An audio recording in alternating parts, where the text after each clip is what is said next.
something that's good for me.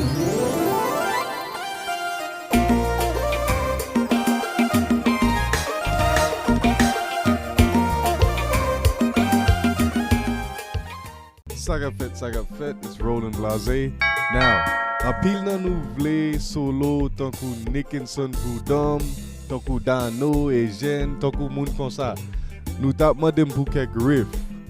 Gen yon teknik, tout keyboardis sa yo kon Itilize, guys. Mwen el slides. Nou wala pwan sa jodi, guys. Leson sa vweman important. Wap solo, pi bel, si wapon teknik sa. An ale. Ok guys, pa bliye pou like and subscribe video sa guys. Ki sa ma fe avèk not yo nan solo sa? Nou wala pon sa kounya. Avant nou komanse, pa bliye al nan kompakeyboardschool.com. Gen son pou kompa, gen leson, gen tout bagay ou bezwe pou kompa nan kompakeyboardschool.com. Si ou vle leson privé, email me at kompakeyboardschool@gmail.com. Let's go. Sou ki akon ap jwe guys? Li sou do. So ki progresyon sa ye guys? Ki progresyon? Sa se ND. So ou gen do majeur, fa majeur, sol majeur, fa majeur. So just 3 chord, but gen 4 nan progresyon. Do, fa, sol, fa. So fa se chord wap pase avec do, avec sol, on va passer avec fa. So, ki sa m'a fait avec note yo nan teknik sa? So, lem sou do, m'ka solo simple, m'ka fait ça. Or m'ka fait. But, gen yon bagay Nickenson Prud'homme, Dano Ejen, tout keyboardis sa yo kon fè le ap solo guys. Teknik sa vwèman bel, le ou metel nan nepot solo. Moi-même, moi les slides. Ça me fait avec main droite moi.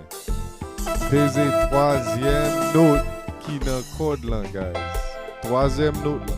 So si vous sous do, on va peser mi. So après peser mi, vous mettez l'autre droite là sous ré. Mais nous faisons ça vite et nous tombons sous mi encore. Ouais, pam pam pam pam. So, ou pa fè pan, ou fè pan, and then nou passe sou mi, and then nou passe sou re, and nou tombe sou mi, guys. And then nou just marche kon sa, guys.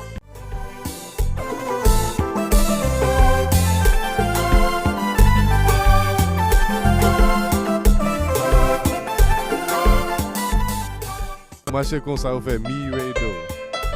So, so, on va le faire avec un son solo pour nous, guys. So, on va le camper beat pour nous comprendre ça.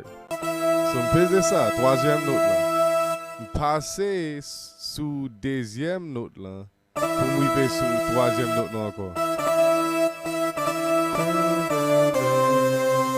So, but on fait le vite. So.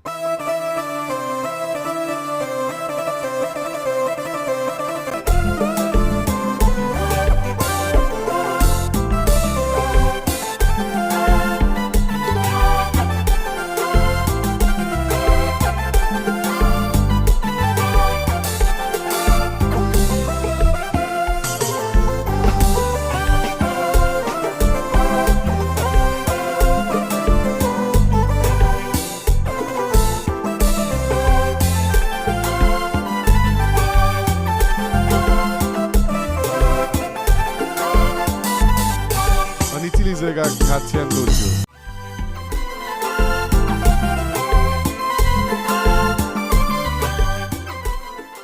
Continue travail sur ça avec Duetto, guys. So wap use tout men pou fè solo sa, guys. Teknik sa. Pa bliye, al nan kompakeyboardschool.com. Wal kite beat nan mache. Apil nan nou konem deja, ou konem jwe pou Cadillac Beijing, Kenny Deman, Misty Jean, tout moun sa yo. Mwen vibe, Tilly net. Guys, my experience, ma moutre nou koman pou jwe Kompa. Go ahead and practice that, guys. Praktike sa.